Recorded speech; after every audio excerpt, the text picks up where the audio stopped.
작가가 되고 싶은 이들에게 해주실 조언이 있으면 몇 가지 알려주시면 좋을 것 같아요. 버티면 됩니다. 제가 이 말 할 줄 몰랐는데요. 10년이고 20년이고 버티다 보면요. 돼요.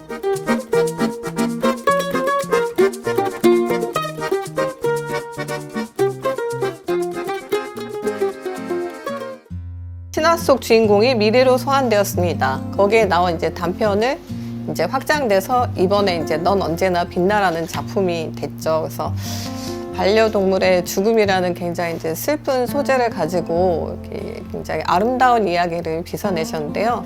오늘 그래서 이 작품을 가지고 한번 이야기를 해보도록 하겠습니다. 제가 이 단편을 쓰게 된 것도 되게 우연한 기회였어요. 그날도 서울 상경하는 날이었는데 서울 상경하면서 전자책 보고 있었거든요. 비영랑 신화에 나오는 길다리 외계인이었다는 설정이에요. 그래서 그걸 보면서 너무 재밌어서 와 나도 비영랑 신화 넣어가지고 하나 쓰고 싶다라고 생각하는데 딱 전화가 온 거예요. 신화를 주제로 해서 하나 해볼래?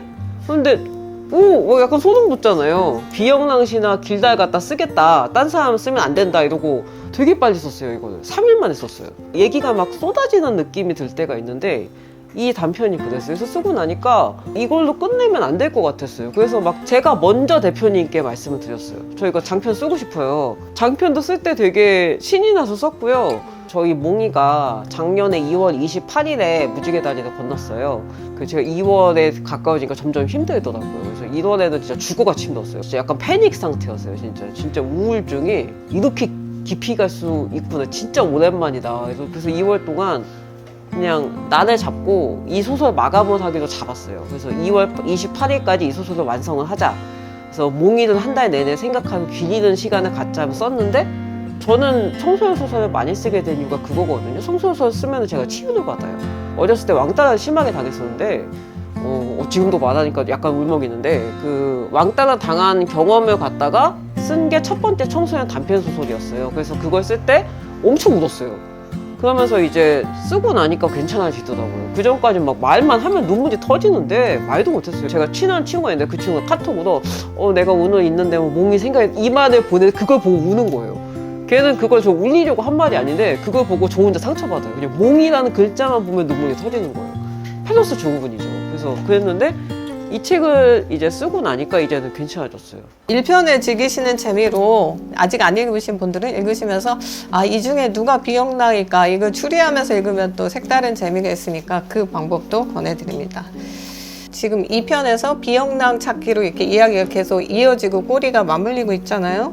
그래서 거기서 아마 이제 길달과 비영랑 이제 새로운 활약이 이 권에서 나올 것 같은데 만약에 그렇지 않고 이 작품이 이 단권으로 끝났다, 2편이 없다, 그러면 작가님은 어떤 식으로 결말을 내셨을까? 저는 그것도 궁금하더라고요. 그게 2편의 줄거리가 될 텐데요. 만약에 그렇게 했다면은 마지막에 귀교를 찾아내고 둘이서 이제 귀교를 건너서 비영랑과 이제 길다리 같이 무지개 다리를 그러니까 귀교가 결국은 무지개 다리였다. 그래서 그 귀교를 건너서 그 이승에서 저승으로 가서 그곳에서 몽이와 재회하게 했을 거예요.